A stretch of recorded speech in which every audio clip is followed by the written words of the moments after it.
பொருளை தப்பிதம் செய்து கொண்டு பேசுவது. ஆக இதற்கு சரியான பொருள்தான் என்ன? பெண்புத்தி பின் வருவனவற்றை யோசித்து விட்டு சொல்லும் புத்தி என்பதைத்தான் பெண்புத்தி பின்முத்தி என்றார்கள். பெண்கள் இப்போதுமே எந்த ஒரு விடயமாக இருந்தாலும் அதன் பின்விளைவுகளை ஆராய்ந்தே முடிவுகள் எடுப்பார்கள். கல்வியாகட்டும், காதலாகட்டும், குடும்பமாகட்டும், தான் சார்ந்த முடிவாகட்டும், தன்னை சார்ந்தவர்கள் சம்பந்தப்பட்ட முடிவாகட்டும், எங்கு எந்த பிரச்சனை நடந்தாலும் தான் எடுக்கும் முடிவு எந்த அளவு விளைவுகளை தரும் என்பதை யோசித்து விட்டு அதற்கு தகுந்தது போன்ற முடிவைத்தான் அவளின் புத்தி சொல்லும். ஆனால் இதனை நாம் எப்படி புரிந்து கொண்டிருக்கிறோம் என்பதை நான் சொல்ல தேவையில்லை, உங்களுக்கே தெரியும். பெண்களை உயர்த்தி சொல்லப்பட்ட ஒரு பழமொழியை தவறாக புரிந்து கொண்டு பேதமை என்பது மாதற்கு அணிதலம், அறியாமை தான் பெண்ணுக்கு அழகு என்று தவறாக புரிந்து கொண்டிருக்கிறோம்.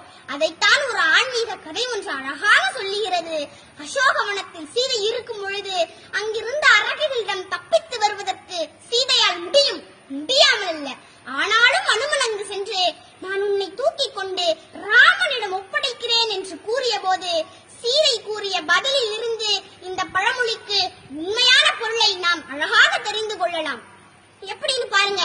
எல்லை நீத்த உலகம் யாவையும் என் சொல்லினால் சுடுவேன், தூயவன் உள்ளவன் ஆற்றிற்கு மாசென்று வீசினேன் என்று அனுமனை பார்த்து சொன்னார்.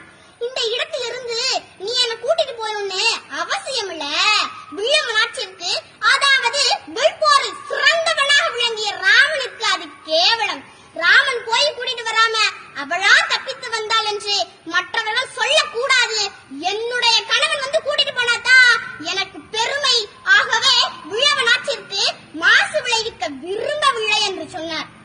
அக்கினி குஞ்சொன்று கண்டேன், அதை எங்கொரு காட்டில் ஒந்திட வைத்தேன், விருந்து தணிந்தது காடு. ஆம், பெண்களின் புத்தியும் அக்கினி குஞ்சுதான். என்னதான் அடுப்பாங்கரையிலும் அந்திவானத்திலும் அவள் பணி செய்தாலும் ஒரு விஷயத்தை யோசிக்கும் போதே இதற்கான மொத்த